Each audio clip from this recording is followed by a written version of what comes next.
மாதவன் சோதரி மங்கள ரூபிணி இடப்புறம் சுமந்தவனே.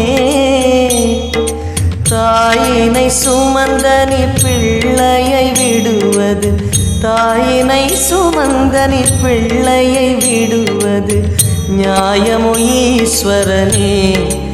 ஏற்பாய் அருணாச்சல சிவனே.